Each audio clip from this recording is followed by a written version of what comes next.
दोस्तों, वंदे मातरम।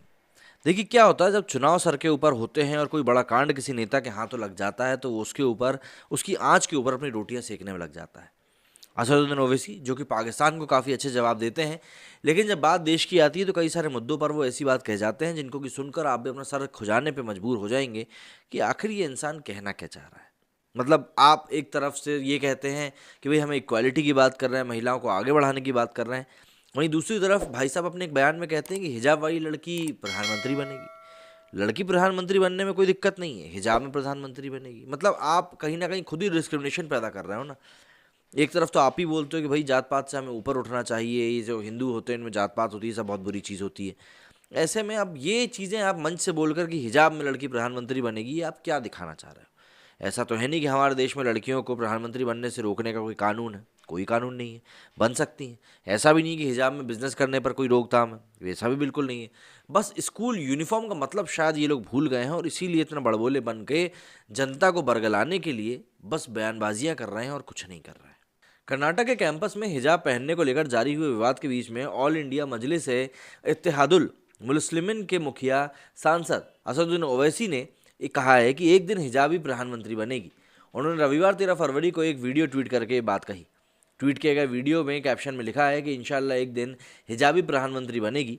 इसमें ओवैसी को कहते सुना जा सकता है कि हम अपनी बेटियों को इंशाल्लाह, अगर वो फैसला करती हैं कि अब्बा अम्मी मैं हिजाब पहनूंगी, तो अम्मी अब्बा ये कहेंगे कि बेटा तू पहन, तुझे कौन रोकता है, हम देखेंगे।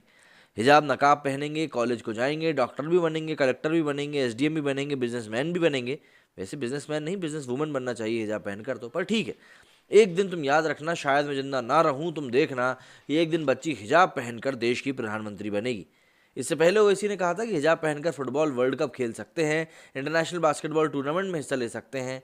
आप क्या कह रहे हो? आप बेटी बचाओ बेटी पढ़ाओ के नारे के बीच में देश को कहाँ लेकर जा रहे हो? उन्होंने इस बात पर राजनीतिक दलों की चुप्पी पर सवाल करते हुए कहा था कि बीजेपी की रैलियों में मुस्लिम महिलाएं नकाब और हिजाब पहनकर जाती हैं। नड्डा जी की आरती उतारी है, तब सब अच्छा लगता है। फिर नकाब और हिजाब पहनकर स्कूल कॉलेज जाने पर पाबंदी क्यों? क्यों डबल डबल चेहरे बनाते हैं? जब उनसे कहा गया कि शैक्षणिक संस्थानों में ऐसा करने पर एक खाई बनाई जाती है, तो ओवैसी ने कहा कि यमन की एक लड़की को नोबेल पुरस्कार मिला, वो भी हिजाब में। यानी नोबेल प्राइज देने वालों को भी हिजाब से कोई एतराज़ नहीं है। जब ओवैसी से पूछा गया कि ये 3 तलाक पर कुछ क्यों नहीं बोलना चाहते, लेकिन हिजाब पर बढ़ चढ़कर बोलते हैं, तो लोकसभा सांसद ने कहा कि 3 बार संसद में 3 तलाक का कानून लाया गया, तब हम ही बोल रहे थे, कोई और नहीं बोल रहा था। उन्होंने कहा था कि एक बच्ची की बहादुरी की तारीफ करना कोई बुरी बात नहीं है। हम कह रहे हैं कि अगर वो बच्ची मुस्कान नहीं होती, लक्ष्मी होती, तो भी मैं उसकी तारीफ करता। किसी भी लड़के को अधिकार नहीं है कि वो किसी लड़की को जाकर इस तरह से घेरे। ये तो आप गुंडागर्दी कर रहे हैं। आप कैसे किसी महिला के खिलाफ ऐसा कर सकते हैं? वो किसी की बेटी, किसी की औलाद है, उसे घेर के ऐसे नारे आपको नहीं लगाने चाहिए।